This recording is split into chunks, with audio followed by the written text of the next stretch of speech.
Welcome back to part 2 of the heart.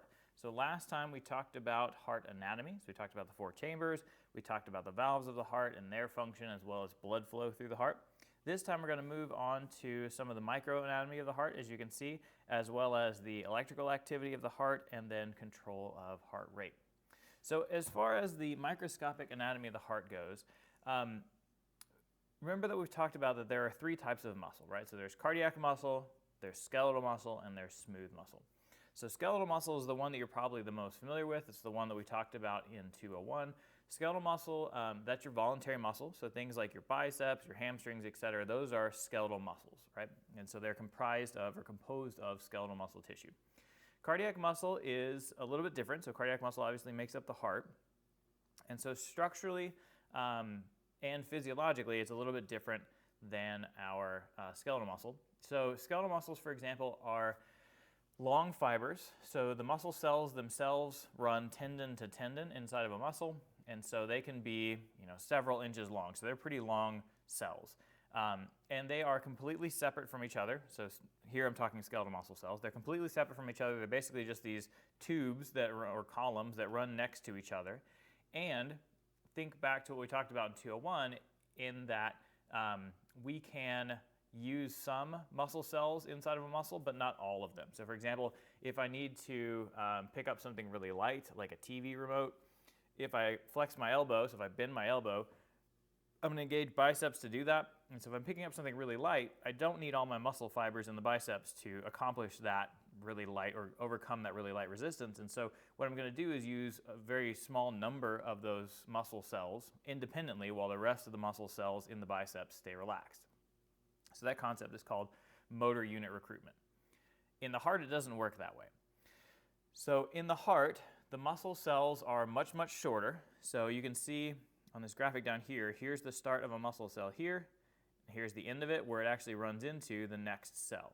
So that's very different from what we would see in our skeletal muscle cells, which, so skeletal muscle cell, basically you have one muscle fiber here, and then an adjacent one here, and then an adjacent one here. So in skeletal muscle cells, they stay separate from each other. In the heart, however, they do not. So they are much shorter. They are interconnected with each other. So you can see this muscle cell actually runs into this one, as well as this one, and then this one. So one muscle cell actually merges with 3 others in this case. So they're interconnected where skeletal muscles are not. They're short where skeletal muscles are not. They're branched where skeletal muscles are not. They are striped, so in terms of commonalities between them, so they are striped. So both cardiac muscle and skeletal muscle, the way that they shorten, they have these contractile filaments called actin and myosin. And so the way that a muscle cell shortens, whether it's a cardiac muscle cell or a skeletal muscle cell, is that myosin is going to jump up and attach to actin, the other contractile filament, and myosin will pull actin toward the midline, and so that'll pull the ends of the cell closer together. And so in the case of the heart cell, that would pull this end toward this end. The whole muscle cell shortens in length, and so then that is what causes that contraction. So we do that throughout the heart. That's going to cause contraction of the cardiac muscle on the whole. And so because they both contract in the same way, that sliding filament where actin slides past myosin, then they have the same appearance, which is that striate or striped appearance, where in some parts of the muscle cell you've got overlap of the 2 fibers, and which are the dark areas. In other parts of the muscle cell you don't have overlap; those are the lighter areas, and so that's what gives the cell its striped appearance. And again, striations are found both in cardiac muscle and skeletal muscle. Other things, so because your cardiac muscle cells are interconnected, so because this cell runs into the next one, they have a connecting point here called an intercalated disc. And the intercalated discs have both gap junctions and desmosomes. And so we talked about both of those with chapter 3. Remember that desmosomes are where you've got these little proteins on either side of the membrane, and then proteins that join them, and so they act as kind of a Velcro between cells to keep them from pulling apart. And so we talked about having desmosomes in the skin as well, because there's a lot of tensile forces, a lot of shear stress in the skin, and so between some of those cells in the skin, so between some of the keratinocytes, you're going to have desmosomes to keep those cells together.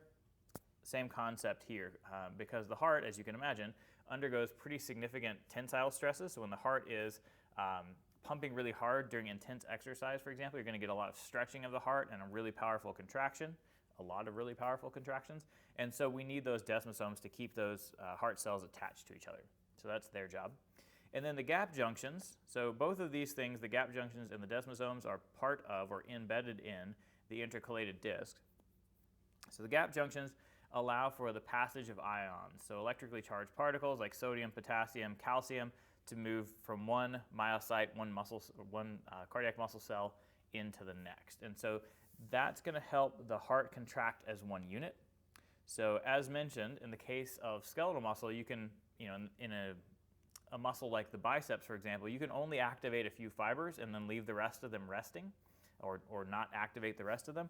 The heart doesn't work that way. So because of the interconnection between the cardiac muscle fibers, that electrical signal runs from one cardiac muscle cell into the next. And so the way that they pass that electrical signal from one cell to the next is by passing ions, electrically charged particles, again, sodium, potassium, calcium, from one cell to the next, and then that's going to allow for that contraction of the myocardium as a whole. Other differences. So your cardiac muscle has lots of mitochondria, as you can see here in all caps. So in the case of myocardial cells, mitochondrial volume accounts for somewhere between 25 and 35% of the cell's volume, as opposed to in a skeletal muscle cell, it only accounts for about 2% in your slow twitch fibers. So your cardiac muscle cells then have lots and lots of mitochondria.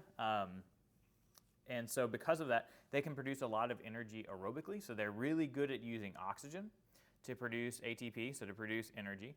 But then the flip side of that is they basically have no capacity to work anaerobically, so not in the presence of oxygen. But a good thing about them having lots of mitochondria and being able to produce lots of energy aerobically, well, the main good thing is that the fibers don't ever fatigue. So that's good because, when your heart stops, you do. But other than that, because the myocardial cells have so many mitochondria, they're able to use a variety of fuel sources. So myocardial cells run really well on fat, they run really, really well on glucose, and they can even run on lactate or lactic acid, which a lot of other cells can't. And so that's one of the things that they're able to do because of all of those mitochondria. So I mentioned that the myocytes contract as a unit versus skeletal muscle cells don't, unless we're engaging in a really high intensity muscle contraction. And then the other thing that we see in cardiac muscle that we don't see in skeletal muscles. So in skeletal muscle, you have contractile fibers, and that's it. You also have some sensory organs, so the muscle spindles specifically. But in cardiac muscle cells, you have contractile cells and then pacemaker cells. And so what pacemaker cells do is they depolarize, they send an electrical signal. I was going to say spontaneously, but they send electrical signals or generate action potentials several times per second. And actually left to their own devices, they depolarize about 100 times per minute. So that's what pacemaker cells are. They generate their own action potential. So we don't have those in skeletal muscle, because if we did, you would just be getting constant, on and off muscle contractions, and we don't need to do that in skeletal muscle. But we do need to do that in the heart. So those are some of the differences between them. In the next slide, one more thing. So you can see their little nucleus here. So skeletal muscle cells have a bunch of nuclei. They're multinucleated. Cardiac muscle cells can either have one or two nuclei. So sometimes they have two, but in general they are either So with that, they're either uninucleate, one nucleus, or binucleate, two nuclei. All right, so here's some more differences between the two. So we talked about that cardiac muscle has pacemaker cells. We talked about that the heart contracts as a unit as opposed to skeletal muscle does not. There's another difference in their contractile mechanism. So in the case of skeletal muscle, the skeletal muscle cell is going to receive acetylcholine, which is a neurotransmitter. It's a chemical signal from a motor neuron from the nervous system. And so then that's going to cause the opening of chemically gated sodium channels, which then causes the opening of voltage-gated sodium channels, and then that change in charge spreads along the length of the cell, goes down the T-tubules across the sarcoplasmic reticulum, and allows for calcium release that then facilitates the interaction of actin and myosin. In the case of cardiac cells, the process is a little bit different. in addition to allowing extracellular sodium to come rushing inside of the cell, in the case of cardiac cells, they also allow extracellular calcium, which is the Ca2+, to come inside of the cell. And it is that influx, that movement in of extracellular calcium that actually causes the sarcoplasmic reticulum to release calcium in the myocardial cell that then facilitates the interaction of actin and myosin. So in the case of skeletal muscles as well, you can get what's called a tetanic contraction. So where you would see that is, maximal lifts essentially. So maximal deadlift, squat, that kind of thing. Probably deadlift is a better example. Longer, potentially more intense contraction. So what we do if we need to pick up something really heavy or overcome a really large resistance is this combination of motor unit recruitment. So we recruit all the muscle fibers, so slow twitch and fast twitch at the same time. But the other thing is we get a lot more frequent, a lot more frequent signals from the central nervous system, so from the brain. So in a low intensity muscle contraction, the muscle cell will receive somewhere in the neighborhood of 20 or 30 action potentials per second. And then during high intensity contractions, it'll be more like 80. And so if you're getting lots and lots, so somewhere in the neighborhood of 80 impulses coming from the motor neuron per second, what that's going to do is cause this sort of constant release of calcium from the sarcoplasmic reticulum that allows for constant interaction of actin and myosin. So basically, in a skeletal muscle cell, you can get interaction of all the myosin heads with the actins at one time. That's a tetanic contraction. And so we don't get that in the heart. There's always some period of relaxation in the heart, because if the heart contracted like that, where you just get like all of the interaction of the actin and myosin at the same time, basically the heart would just be in this one massive contraction, and then it couldn't relax to refill. It would eject blood really hard with one big beat, and then it wouldn't be able to refill because of that tetanic contraction, because the heart was basically staying compressed, staying closed because of the continued contraction. So we can't get tetanic contractions in the heart. And then, as mentioned, the heart is almost exclusively aerobic.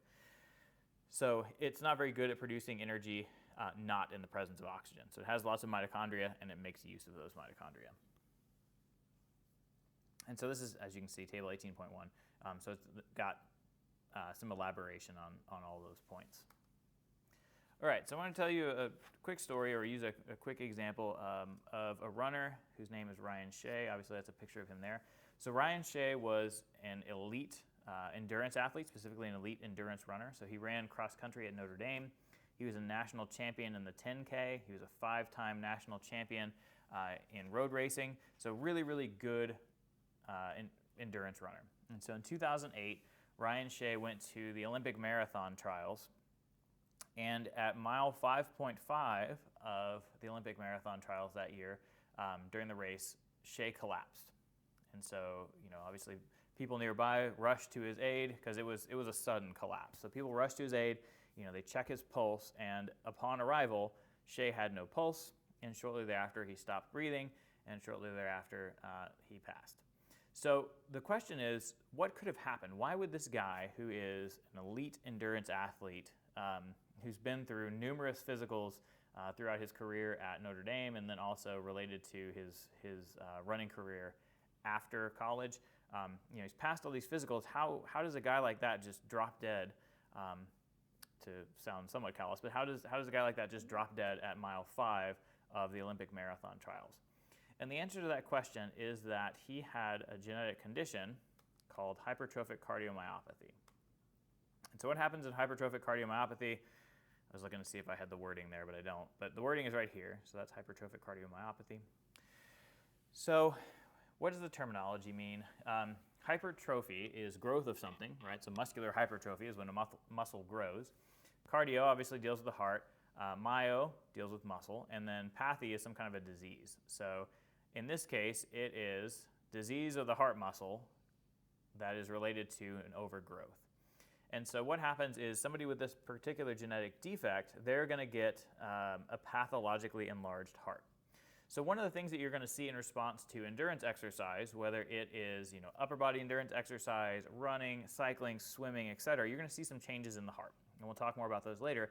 But the gist of it is that you're going to get an increase in the capacity of all the chambers, but especially in the capacity of the left ventricle.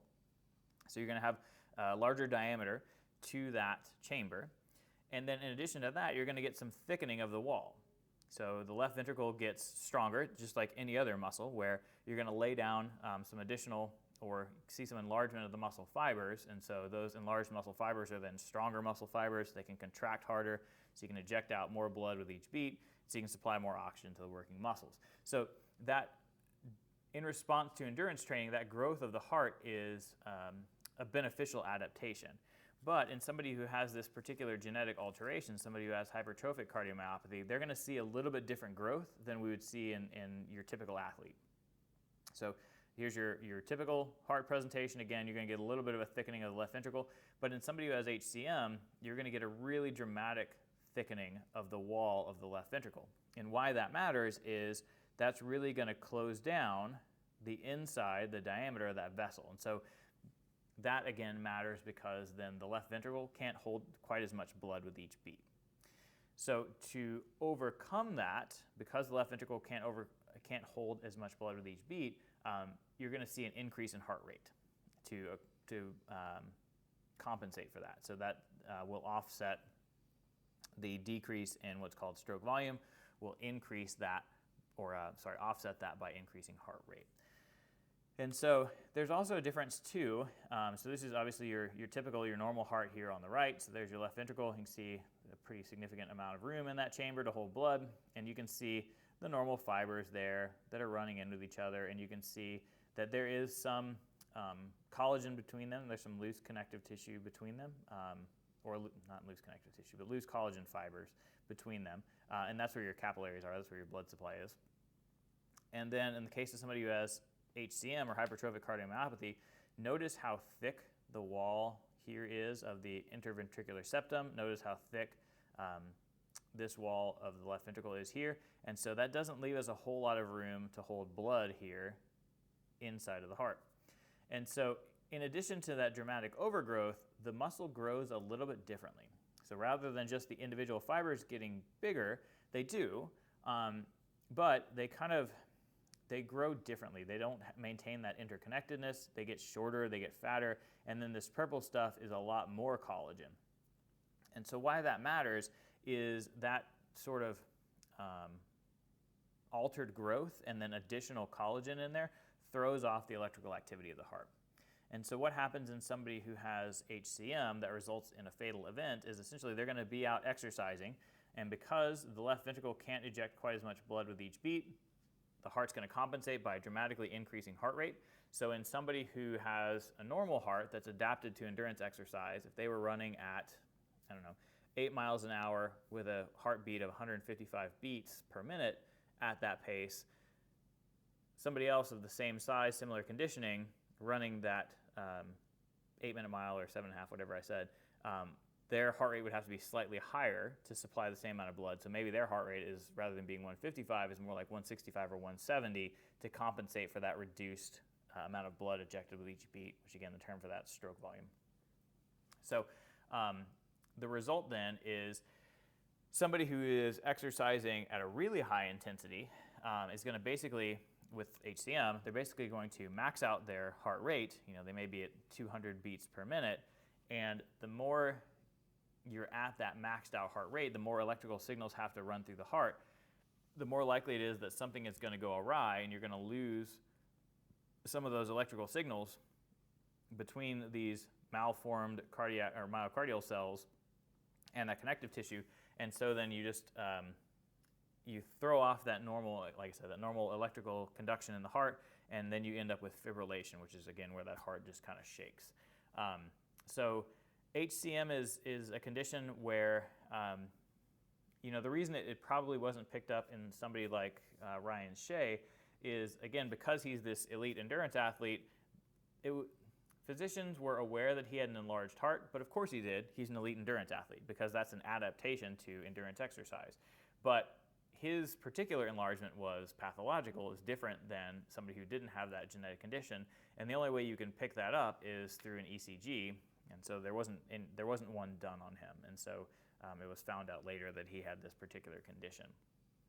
So some states mandate that. I think Texas now does that at some point during their athletic career. I think when they enter high school, athletes will have to get an ECG done to make sure they don't have this particular condition.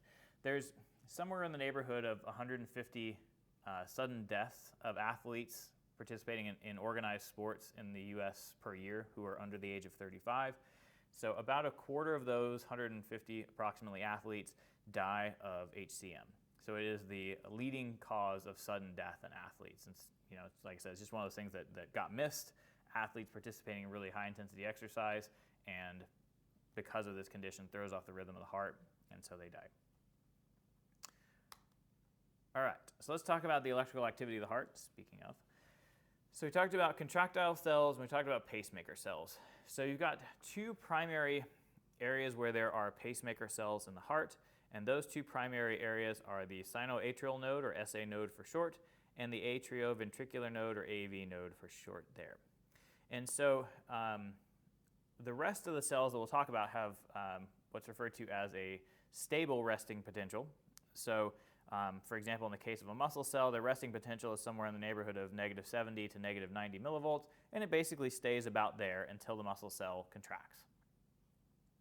In the case of your pacemaker cells, in the heart, they will get down to their resting potential, so they'll get down to -60, and then they'll open up what are effectively leak channels. So you'll allow a slow leak of sodium inside of the cell, which is going to cause the cell to slowly become more positive until it hits a particular threshold voltage, at which point we'll allow, and that threshold voltage is somewhere around the neighborhood of -40 millivolts. And so once we hit that -40 millivolts, we'll allow this big influx of calcium into the cell, causes a rapid increase in charge of the cell, so it goes from being negative to being very positive, so +5. And then, so that's the depolarization of the cell.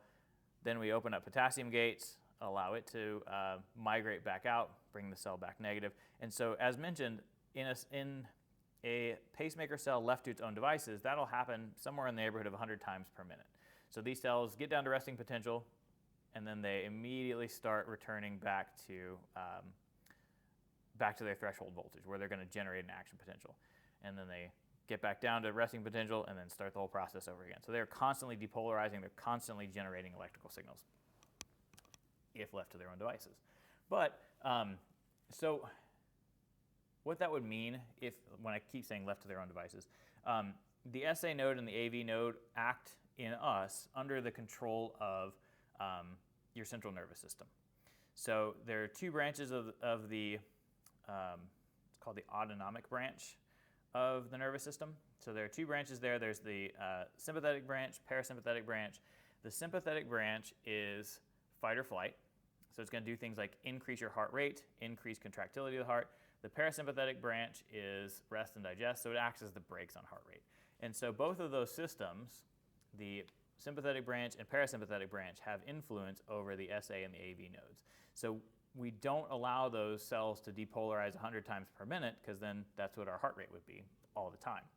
So we need to be able to slow heart rate down when our oxygen demand is lower, like at rest. For most of us, your resting heart rate is probably somewhere in the neighborhood of 70. If you're in a little bit better shape, your resting heart rate's slower than that. It may be as low as in the 40s if you're a pretty good athlete, or a pretty good endurance athlete. And then during exercise, it can get much, much higher than that. It can get up to somewhere in the neighborhood of 200 beats per minute. So the SA node and the AV node then act under control of the central nervous system. But like I said, if left to their own devices, so you'd see that in heart transplant patients. The heart then loses the influence of the central nervous system, and so it beats 100 times per minute because it acts under the influence of those pacemaker cells. So where are these cells? So the SA node, the sinoatrial node, is in the right atrium. So the SA node is right here. And so it is referred to as the pacemaker of the heart. It starts the whole process of the electrical signal in the heart, starts the whole process of that electrical signal, which then initiates muscle contraction. And then we have the AV node, the atrioventricular node. So it sits between the atria and the ventricles. Specifically, it sits in the lower left portion. I was orienting myself to the drawing. In the lower left portion of the right atrium. And then we have our AV bundle, and then that splits into left and right branches, and then we have the Purkinje system or Purkinje fibers. So the way it works then is that the SA node generates an electrical signal, and that electrical signal is going to cause the myocardial cells to contract. So that's going to initiate compression or contraction of that particular chamber. So the SA node is going to generate an electrical signal that then spreads across the right atrium, spreads across to the left atrium, and causes both of those two chambers to contract. So the right and left atrium contract at the same time. That electrical signal stops briefly at the AV node. So the AV node's job is to act as a temporary stoplight, and it holds up that signal for about 1/10 of a second. And so what that does is that allows for the atria to contract and to push their blood down into the left ventricles while maintaining the ventricles at rest. So it keeps it allows ventricular filling, is probably the best way of saying that. So it keeps the ventricles at rest, allows them to fill up with the blood that the atria are ejecting down into them. Then, after that brief pause at the AV node, then we're going to generate the electrical signal again, and that goes down the AV bundle, also known as the bundle of His for the German scientist who named it. So it travels down the bundle of His or the AV bundle, and then it splits into the right branch and the left branch, and then into the Purkinje fibers. And so the signal travels a little bit faster once we get down into the Purkinje fibers. And so what happens then is we get this orderly contraction from the bottom up.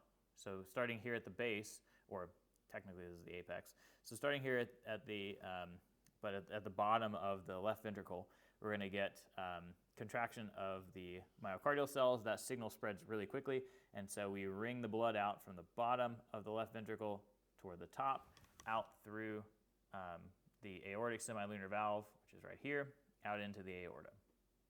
And the same process happens on the right side, except that we eject the blood out into the pulmonary artery, or arteries. And then the ventricles, oh yeah, I talked about that. All right, so then, yeah, the electrical signal spreads from the bundle of His to the left and right branches, to the Purkinje fibers, and then out into the myocardial cells in the ventricles.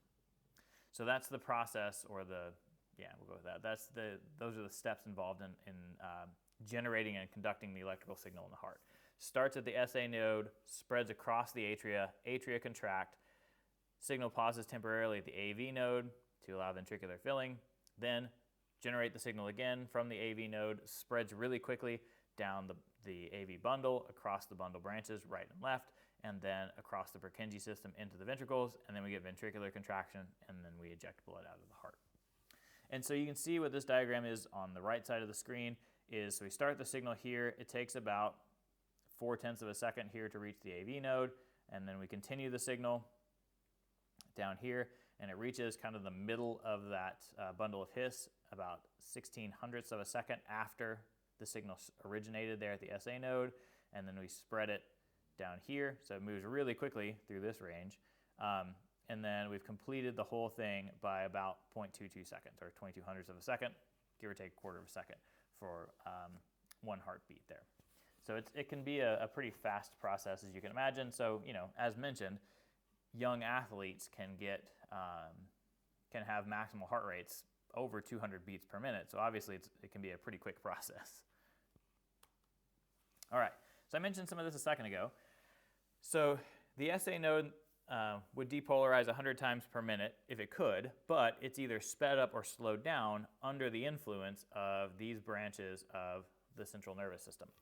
So the central nervous system is divided into central and peripheral, and then the peripheral nervous system, and we'll cover all this in 201 if you don't remember, but then the peripheral nervous system is divided into motor, so movement, and sensory branches, and then the motor branch is further subdivided to include the sympathetic and parasympathetic branch.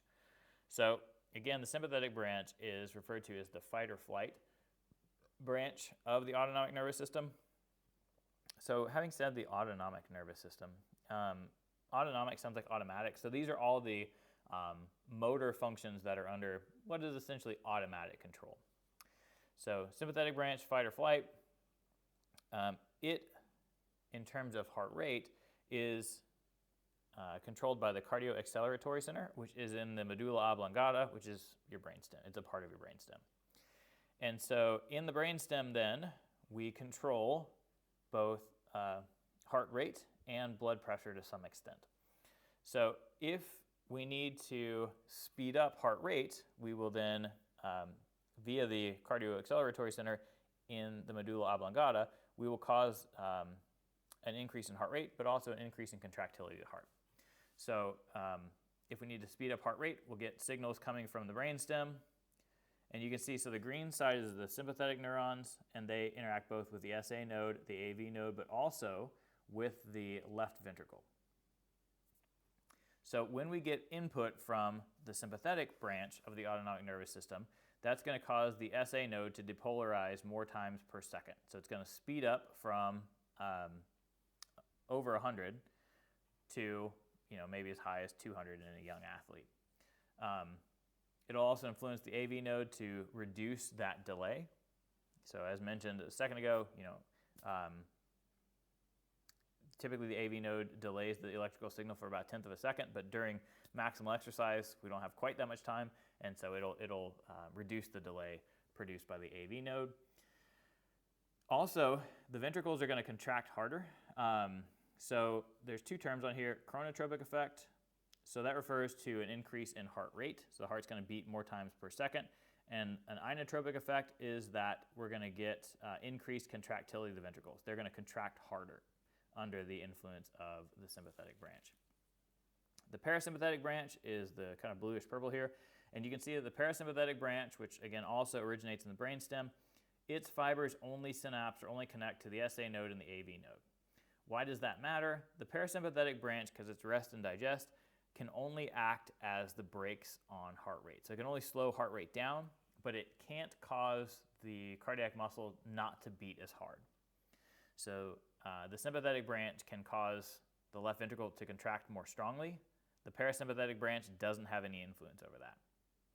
So kind of one of the ways to think about this is, all right, so if our baseline for the SA node is that it's going to depolarize 100 times per minute.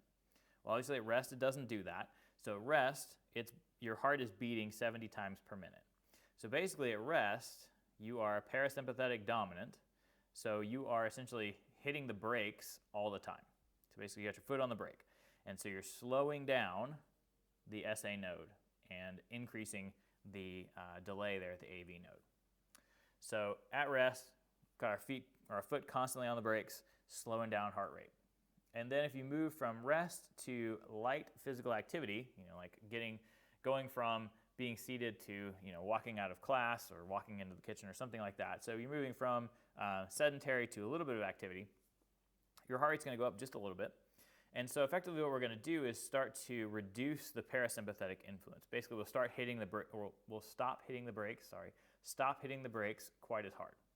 And so that'll allow my heart rate to move up from 70 to more like 75. If I'm walking a little faster, maybe more like 80. And then if I move to like a brisk walk, well, now we're going to move up toward 85 and 90. And so once we get up to 100, well, now we're not hitting the brakes anymore. And so the parasympathetic influence is gone. And now if I move to a jog, now we're going to be sympathetic dominant. So now we're going to have to increase heart rate over 100. So now I've started to hit the accelerator. And then if we move from a jog to a run, and then a run to a sprint, we're going to hit the accelerator even harder. And so then that gets us up to whatever our final heart rate is during that exercise, 180, 200, whatever it is. So we're hitting the brakes all the time until we get to light exercise. Then we stop hitting the brakes quite as much. Then we transition to something, moderate exercise that's going to require a heart rate over 100. So then we start hitting the gas, and then depending on how intense the exercise, the more we mash on the gas. So then you get more and more sympathetic influence to speed the heart rate up. But as mentioned, not only does the sympathetic branch speed the heart rate up, which is the chronotropic effect, it also causes increased contractility of the left ventricle in particular, causes the left ventricle to contract harder, so it ejects out more blood with each beat. All right, an ECG or electrocardiogram, what it is a reflection of the electrical activity in the heart.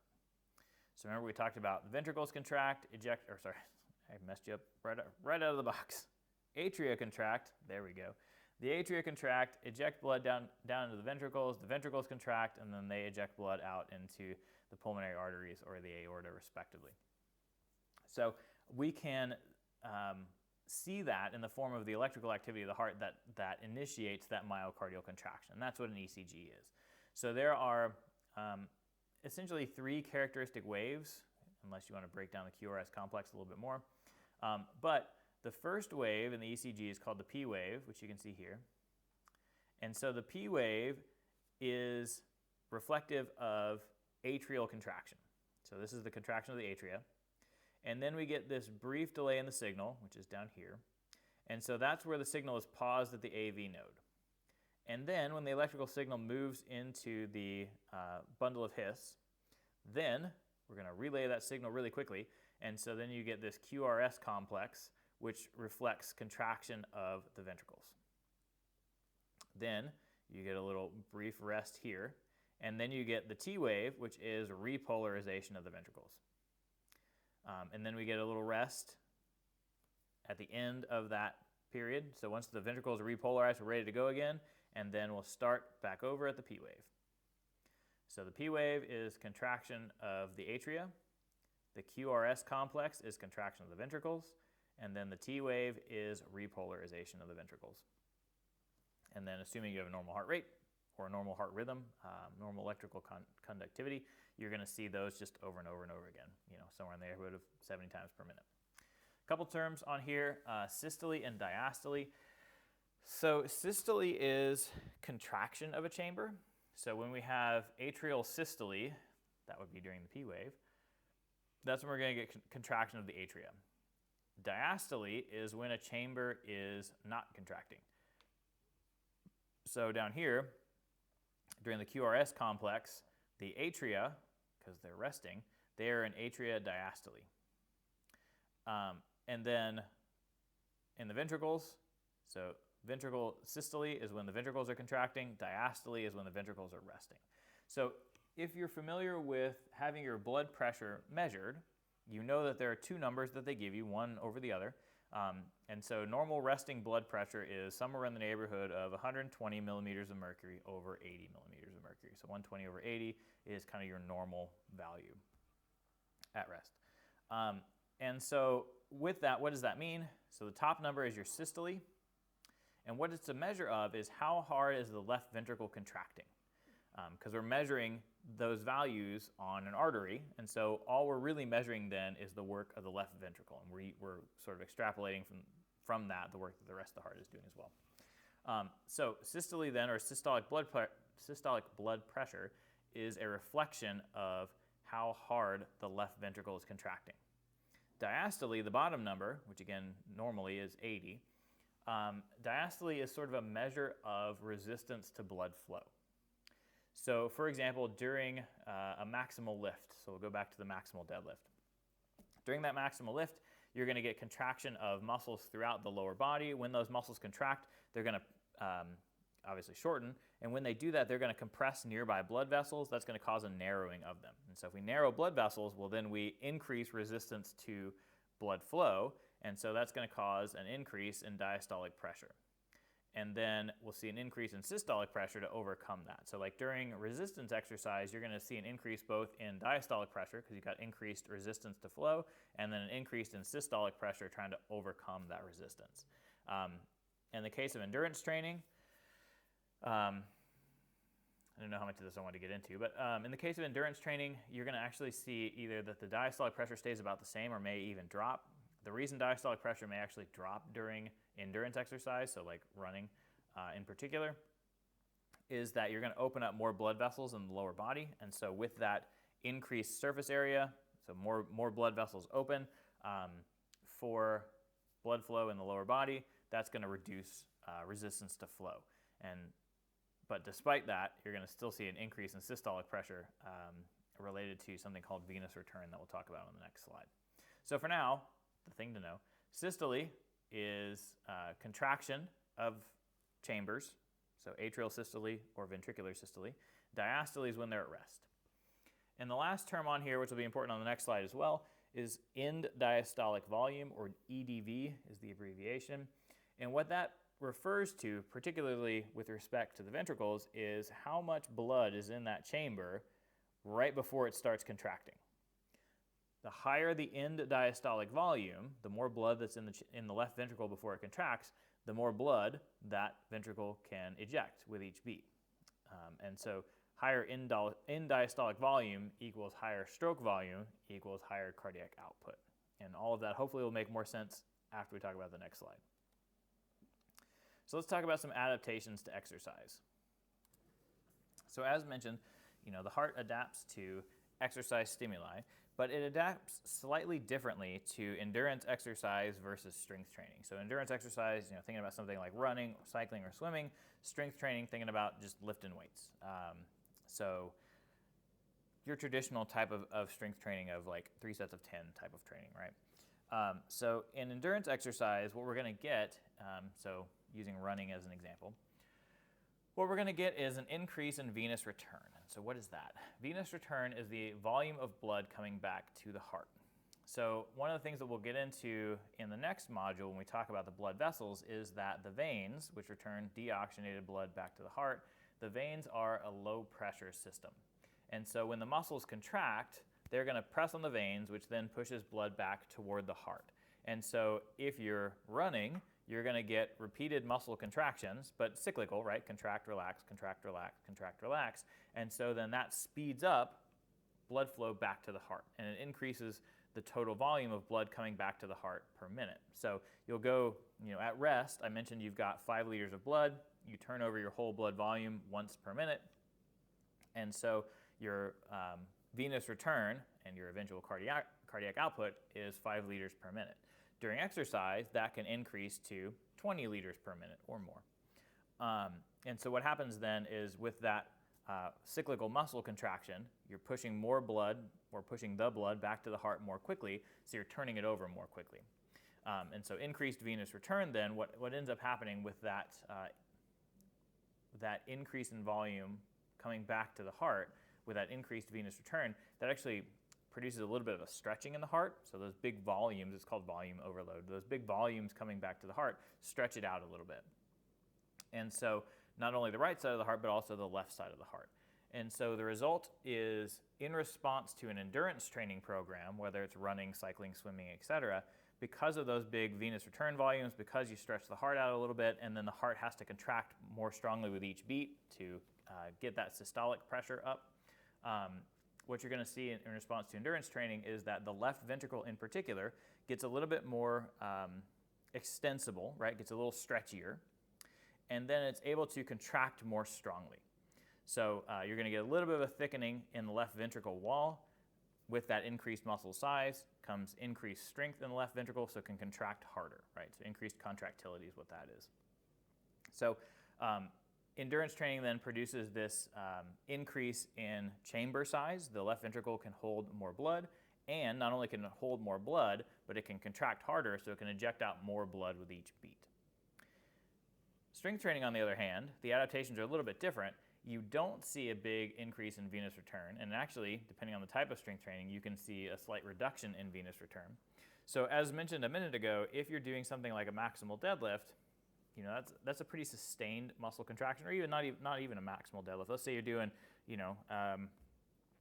60-70% of your 1 rep max for in the neighborhood of 10 repetitions.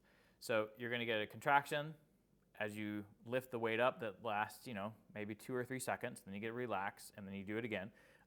And so with those relatively prolonged muscle contractions, that is going to, as the muscles are contracting, it's going to close down the blood vessels, not only the arteries, but also the veins, and so that actually reduces venous return a little bit. But because you've reduced venous return, you're getting less blood coming back to the heart a little bit, and then the heart has to overcome that large resistance of the muscles contracting and impinging or narrowing the arteries. And so because of that, you're going to see a more dramatic increase with strength training in systolic pressure. The left ventricle has to work harder to overcome that resistance to flow. And so in response to strength training then, in terms of cardiac adaptations, we don't see the same increase in extensibility of the left ventricle. It doesn't get we don't see an increase in volume that it can hold, but we do see increased thickness of the left ventricle wall. So the heart is still stronger, but it's not as elastic, it's not as extensible as what we see with endurance exercise. So as mentioned, the term there, cardiac output, is the amount of blood ejected from the heart per minute. So at rest, your cardiac output is 5 liters. So you turn over all 5 liters of your blood one time per minute. So your resting cardiac output is 5 liters. And your cardiac output, the abbreviation for which is Q, your cardiac output is the product of heart rate, so how many times per minute your heart beats, and then stroke volume, which is the amount of blood ejected with each beat. And so in response to endurance training, because your left ventricle is now more elastic because you've increased the chamber size, stroke volume goes up, and so as a result, your heart rate can go down. So if I can eject more blood with each beat, I need fewer beats to do it, so I can get the same cardiac output with fewer heartbeats, is kind of a way to think about it. So from a practical standpoint, I mentioned early on that if you were in pretty good aerobic conditioning, that your resting heart rate, rather than being 70, may be down into the 40s. And so what happens is if your resting heart rate is down in the 40s, you're still turning over your 5 liters of blood per minute, but you don't need as many beats per minute. You can have a lower heart rate and get that done because in response to your training, you have a higher stroke volume. Your heart is effectively more efficient because of that training. You can eject more blood with each beat, so you need fewer beats to do it, and so your resting heart rate then is down in the 40s because you're in pretty good shape, you got a pretty good stroke volume. Then during exercise, the same thing kind of carries over. So for the person who's well conditioned to run an 8-minute mile, their heart rate running at that pace may be 130. And then if you've got somebody who, well, let's say 140, somewhere in that range. And if you've got somebody who is deconditioned, they're struggling to even get to that pace, their heart rate running at the same pace may be something like 170. So because the deconditioned person or the unconditioned person, because their stroke volume is relatively low, they have to increase their heart rate to overcome that relatively low volume. So those are the two components of cardiac output. So what happens there then is that with endurance training, because your left ventricle again is larger, because you can hold more volume, then they end up with a higher end diastolic volume. So at the end of the resting phase of the ventricles, it's more full, or not more full, but is holding more blood because it's a more extensible chamber. And so in addition to that, because the wall is thicker, it can contract more strongly, so it can eject more blood with each beat. And again, strength training is also good for the heart, not to say that it's not, certainly, but the adaptation is a little bit different. So it's still a stronger heart, like the muscle itself is still really strong and capable of increasing stroke volume, but it's just that the left ventricle is not quite as extensible. So we don't see it able to hold as much blood at end diastolic volume as somebody who is endurance trained. So those are kind of some of the differences in the training adaptations. All right.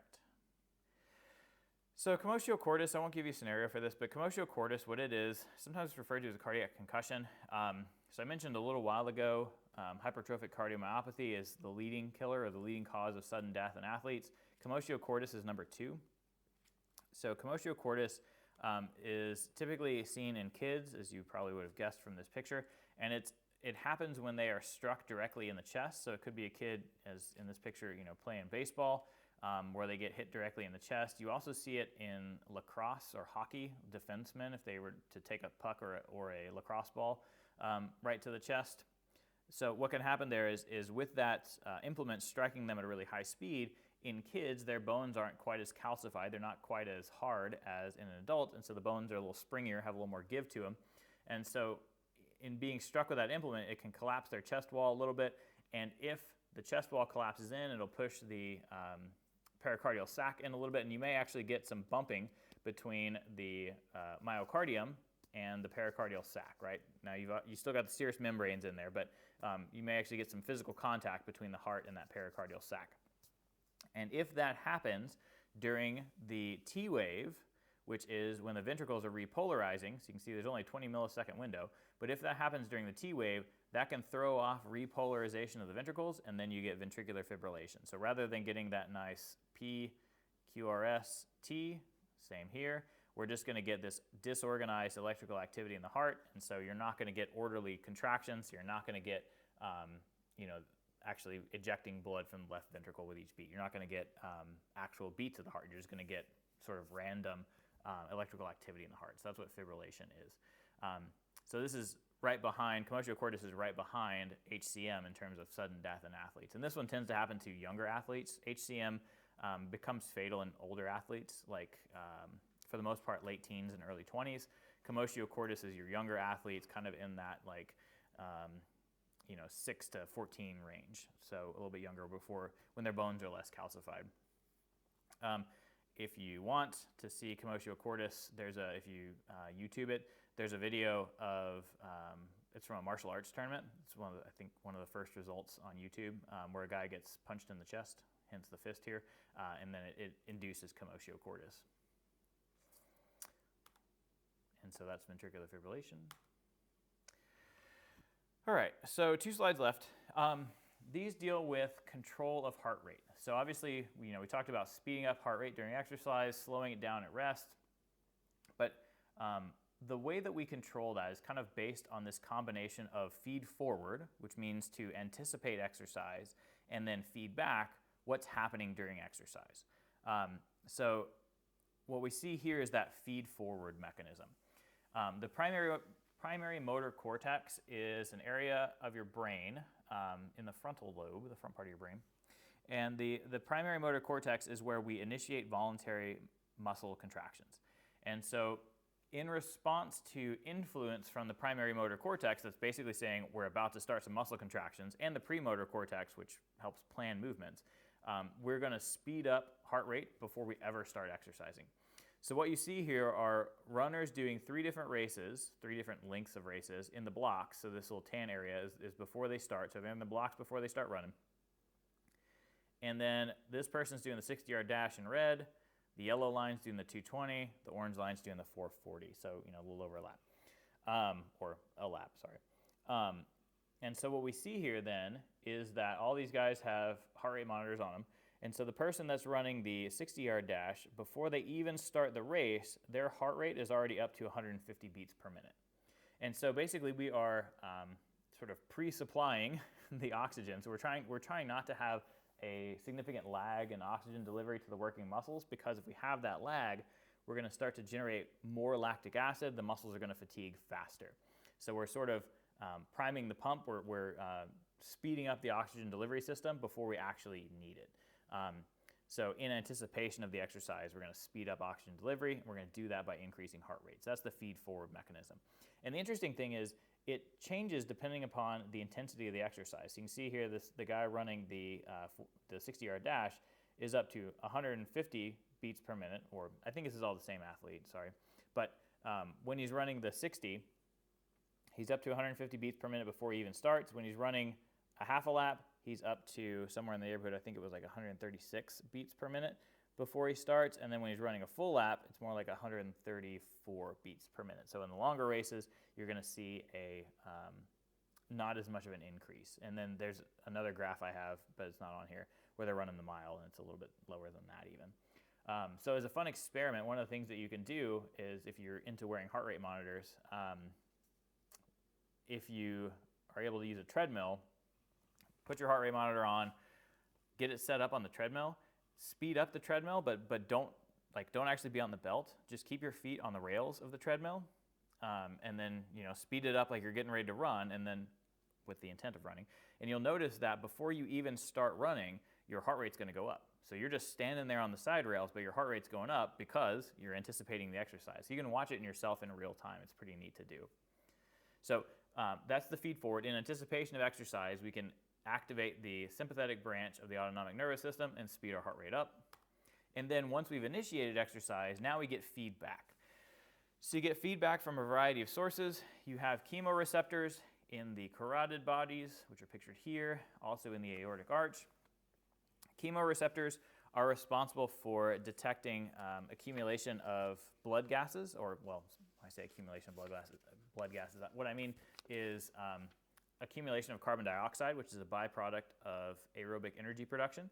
So if we start to build up more and more carbon dioxide, that means that we're exercising, and so as that starts to accumulate more, then that increases heart rate. It's also going to increase breathing rate. They work under similar mechanisms. We also, those bodies monitor the acidity of the blood. So as the blood gets more acidic, that means we've gone anaerobic, and so we're going to see an increase in heart rate in response to increasingly acidic blood.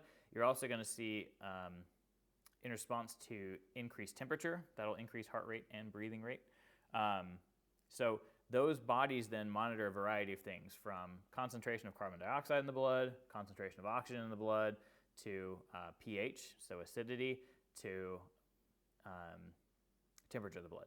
And so when those things get thrown off, when those things get thrown toward exercise, so again, accumulation of carbon dioxide, decrease in pH, so the blood becomes more acidic, increase in temperature, all those things indicate we're exercising, which means we need to supply more oxygen, so that's going to drive heart rate up.